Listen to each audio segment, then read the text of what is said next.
Assalamualaikum sahabat bonsai setanah air. Jumpa kembali di channel Ara Bonsai, yaitu channel yang membagikan edukasi dan pengalaman tentang perawatan tanaman hias dan tanaman bonsai.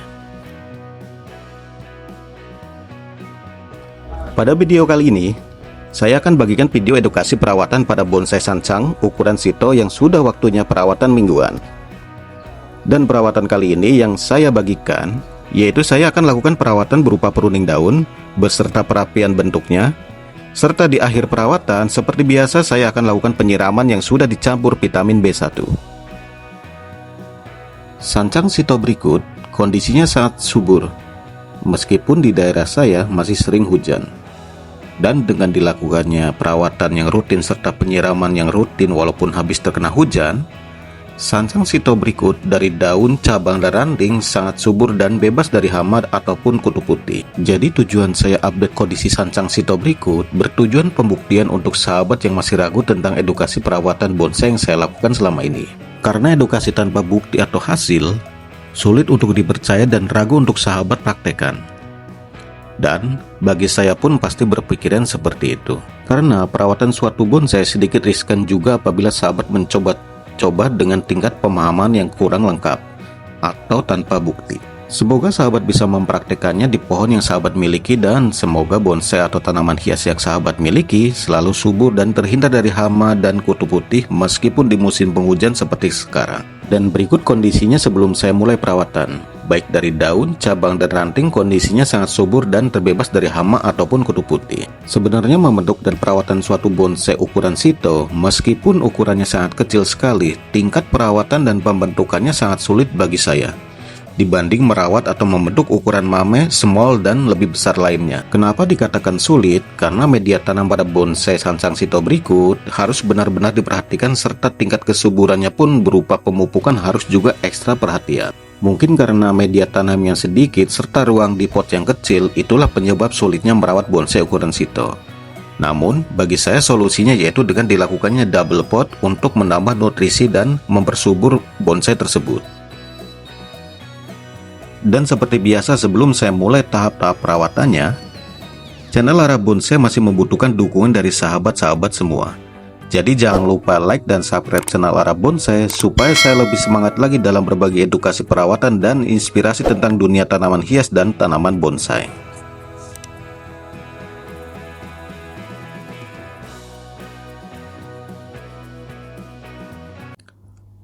Saya akan mulai perawatan di tahap yang pertama, yaitu berupa pruning daun.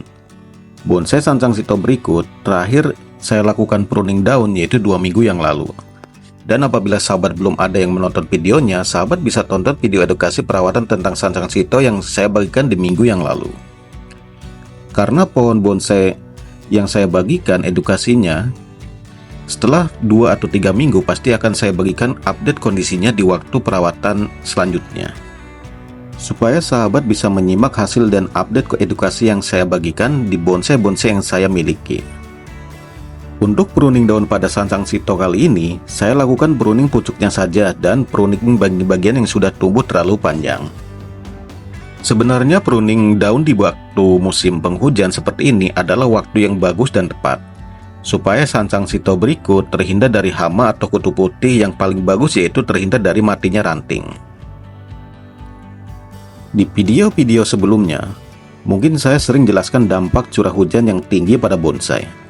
Apabila sahabat masih kurang paham, sahabat bisa tanyakan di kolom komentar. Pruning pucuk daun sangat bagus juga untuk perimbunan. Biasanya pemograman suatu bonsai yang sudah masuk tahap perimbunan daun atau pengecilan ukuran daun, pasti untuk pruning daun akan lebih sering, dan biasanya di saat pemograman tahap daun, saya lakukan pruning 3 atau 5 hari sekali supaya daun cepat rimbun dan cepat pula mengecil.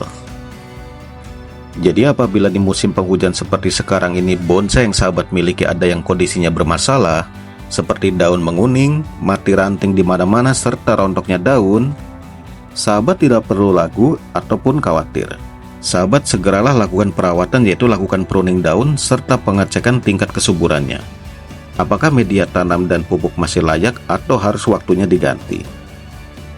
Dan biasanya yang saya lakukan tahap pertama yaitu tahap pruning daun, dan apabila setelah 4 atau 5 hari kondisinya masih belum stabil, Baru saya lakukan penggantian sepertiga media tanam serta penambahan pupuknya. Jadi setiap masalah di bonsai jenis apapun itu pasti ada solusinya dan pencegahannya. Dan poin paling penting yaitu semangat terus untuk belajar dan jangan malu bertanya pada para senior dan pakar ahli di dunia bonsai. Pada intinya, pruning daun di bonsai apapun itu sifatnya sangat wajib dilakukan untuk mengurangi risiko mati ranting dan merusak ukuran daun pula. Pruning daun juga berguna untuk merapatkan percabangan dan perantingan, karena setelah dipruning, tunas-tunas baru akan terangsang dan bermunculan. Metode pruning pucuk daun selalu saya lakukan pada jenis bonsai sancang yang sudah rimbun. Namun apabila pada bonsai sancang yang masih program tahapan, itu jarang saya lakukan untuk pruning pucuk daun. Biasanya saya pruning di bagian bawah atau full pruning. Jadi sahabat pemula bisa belajar tentang jenis-jenis bonsai serta masing-masing kriterianya. Bisa melalui video-video edukasi tentang bonsai, baik dari website ataupun YouTube seperti video yang selalu channel Arah Bonsai bagikan. Semakin sahabat sering lakukan pruning daun, maka semakin bagus juga untuk pertumbuhan daunnya dan juga ukuran daun pun akan semakin kecil dari habitat aslinya. Dalam perawatan pruning daun sebuah bonsai jenis apapun itu, sahabat tidak perlu ragu ataupun khawatir. Karena pruning daun di pohon bonsai memang wajib dilakukan, karena pruning daun adalah bentuk perawatan suatu bonsai serta menjaga bentuk bonsai yang sudah diprogram serapi mungkin. Jadi sesering apapun sahabat lakukan pruning daun, maka hasilnya malah lebih bagus dan dapat merapatkan percabangan serta menjaga kondisi bonsai tersebut semakin sempurna hasilnya. Dan poin paling penting untuk menjaga kesuburan pada daun suatu bonsai jenis apapun itu yaitu asupan cahaya matahari yang tercukupi. Alangkah bagusnya untuk menjaga kondisi daun dan kesuburannya, suatu bonsai diletakkan di tempat yang terkena cahaya matahari. Apalagi jenis sancang atau lainnya. Jenis sancang sangat suka dengan terkena sinar matahari ataupun full sinar matahari seharian. Karena pada dasarnya suatu pohon atau pohon bonsai jenis apapun itu wajib terkena cahaya matahari supaya bisa berfotosintesis. Dari fotosintesis itulah bonsai bisa mengolah nutrisi dan makanannya supaya bisa tetap sehat dan subur. Salah satu ciri suatu bonsai subur yaitu dari segi daunnya berwarna hijau pekat dan mengkilap. Apabila daunnya hijau pucat dan sedikit mengering, itu pertanda bonsai tersebut bermasalah kesuburannya. Biasanya langkah pertama yang saya lakukan apabila bonsai bermasalah, yaitu saya cek di bagian akarnya apakah ada yang busuk atau dengan cara mengganti media tanamnya sepertiga serta penambahan pupuknya. Simak video tahap perawatan pruning daun berikut baik-baik dan usahakan jangan di skip supaya sahabat pemula di dunia bonsai paham dalam perawatan bonsai berupa pruning daun yang benar.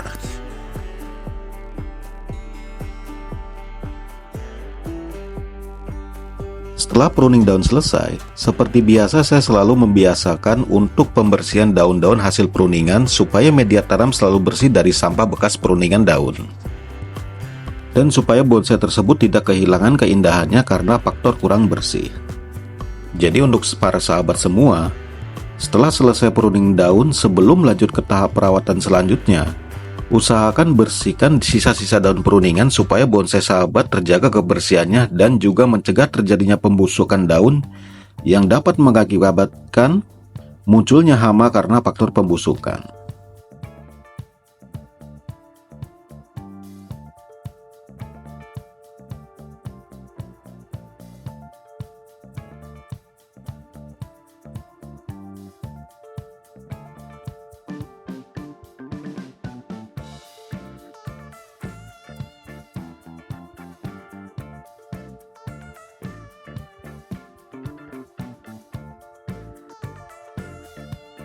Dan tahap yang terakhir, saya lakukan penyiraman yang sudah dicampur dengan vitamin B1. Karena setelah selesai perawatan, biasanya suatu bonsai rawan mengalami stres dan juga mencegah terjadinya mati ranting. Setiap selesai perawatan, di akhir perawatan saya selalu menyiram dengan vitamin B1. Entah bonsai tersebut stres atau tidaknya setelah perawatan. Namun saya selalu berjaga-jaga atau mencegah supaya bonsai tersebut tidak stres. Namun karena vitamin B1 sifatnya kimia, sahabat juga harus atur waktunya dan takaran dosis yang dianjurkan. Jadi sahabat jangan terlalu sering menyiram dengan vitamin B1 apabila bonsai atau tanaman hias sahabat dalam kondisi bagus maupun subur. Sahabat bisa lihat petunjuk aturan pemakaian serta dosis yang dianjurkan pada kemasannya.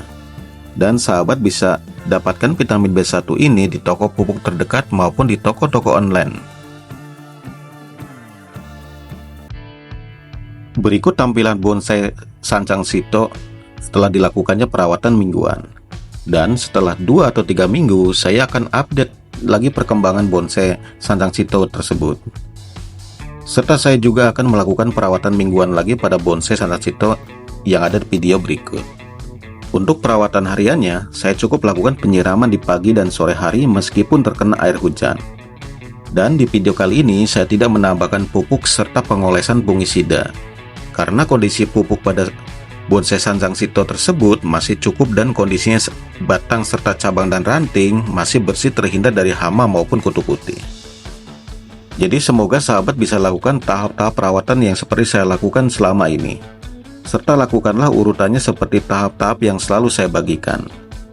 Dan semoga bonsai-bonsai sahabat miliki selalu dalam keadaan subur dan terbebas dari hama ataupun kutu putih.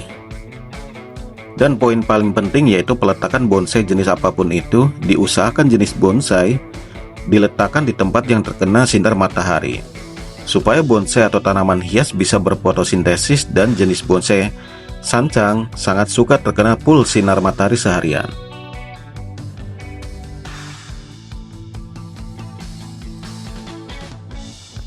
Terima kasih sudah menonton video edukasi yang channel Arah Bonsai bagikan. Apabila dalam video edukasi kali ini ada salah kata dan kurang dalam penyampaian, Arah Bonsai memohon maaf sebesar-besarnya, ambil sisi positif dan buang sisi negatifnya. Channel Arah Bonsai hanya berbagi edukasi berdasarkan pengalaman yang selama ini saya lakukan, dan tidak ada maksud untuk menggurui para sahabat semua. Dukung terus channel Arah Bonsai dan semoga video-video edukasi channel Arah Bonsai bermanfaat bagi sahabat semua. Dan sekali lagi, channel Arah Bonsai masih membutuhkan dukungan dari sahabat-sahabat semua. Jadi jangan lupa like dan subscribe channel Arah Bonsai supaya saya lebih semangat lagi dalam berbagi edukasi tentang dunia tanaman hias dan tanaman bonsai.